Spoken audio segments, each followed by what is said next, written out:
What's going on, guys? My name is Friedel. Also, this is upcoming the fucking king of talking about Battlefield, even though I don't really know what I'm talking about.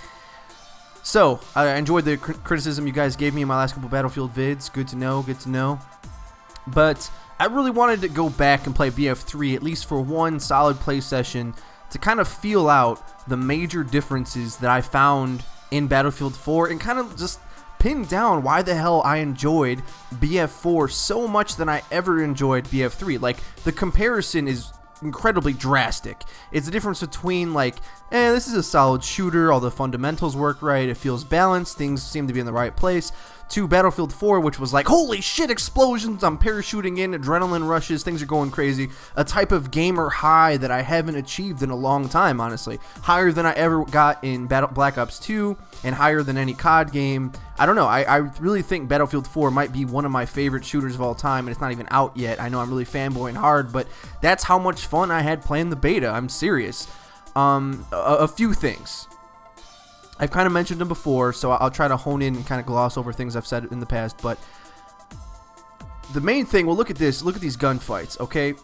The mushiness of the Battlefield 3 hit detection / bullet velocity, however you pinpoint that down. Look at me, my dumbass right here. I killed this guy, only got a few seconds to get out of the dead zone. Oh, yeah, sure, I'll just lay down right here. That's out of it. Nope. Frito, you dumbass. The hit detection in Battlefield 3, the way the guns were balanced, they were pretty goddamn hard to use, at range at least.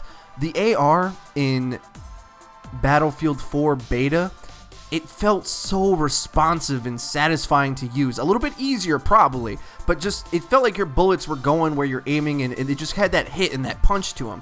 In Battlefield 3, it felt like if you're aiming at a long range, you really have to burst fire no matter what, and you don't know where the hell the bullets are going, and then the suppression kicks in, your bullets are flinging all over the place where they're not supposed to go. They removed a lot of those kind of adding realism aspects and got more down to core arcadey gameplay, and that's pretty much the main difference. Emphasis on arcadey gameplay with even a heightened state of immersion into the environment, and that's what they did in Battlefield 4. The vehicles and everything felt alive to me in a way that it didn't really feel in Battlefield 3. I still feared the vehicles in the same way, respected them and respected their space, but I felt that it just all kind of coordinated together in more of a magical, meaningful way, which I'm sure a lot of people felt about Battlefield 3. I mean, I can't knock this game too much. It is 2 years old, and considering it went up against MW3, this game is head and shoulders above that, but I'm just talking more of like my personal preferences. Also, just the movement and the fluidity, I can't stress enough. Like, for instance, I know there was points in Battlefield 3 where you could parachute, right? I know that's a fact. But it just seemed like, especially with the obliteration game mode where you can spawn in the center and just parachute in every time, you felt like a badass. And it felt like with the skyscrapers too, you just have an opportunity to just fly down and do awesome, epic stuff more frequently. And another thing that facilitates that, obviously, is the game modes and the way the game modes play. Even Rush, which I think is intended to be the more action-packed game mode, it still kind of plays down into like hold your position, much less than run in and kill a bunch of guys and take advantage points.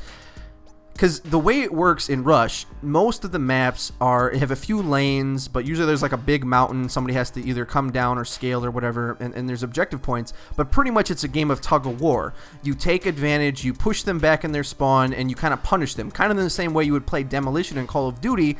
However, the mechanics of Battlefield and the way the gunplay works, it hones to more of a defensive play style, which I think people like. Some people like that. They're like, that's all the realism is great, Battlefield fans, but I don't want realism. I want fluid gameplay. Remember, Quake 3 Arena is my favorite game of all time. If they just make another arena shooter, I'll be fine. But the only game to ever really recapture the adrenaline rush that I get from rushing around in Quake 3 Arena is Battlefield 4 in the immersive surroundings. And I think, it'll take some getting used to, and I'll definitely have a lot of opinions about the balance in Battlefield 4, but I think it's going to be a winner. And I think the comparison between Ghosts and Battlefield 4 in terms of like fan reaction and feedback and especially sales, you're going to see a bigger shift towards Battlefield 4 to be closer to like 50-50, whereas now I think it's more like 80% or 20 or 70-30, something like that. New game modes especially. That's the main thing that's sold on me. Obliteration, I know they have other stuff as well.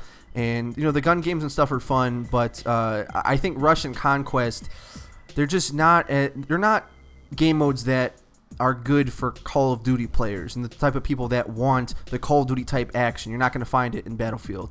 But that's it. I'm out of time. Enjoyed being here. A little chit chat with you about this game. I'm so excited for Battlefield 4. My name is Frito. I don't do outros.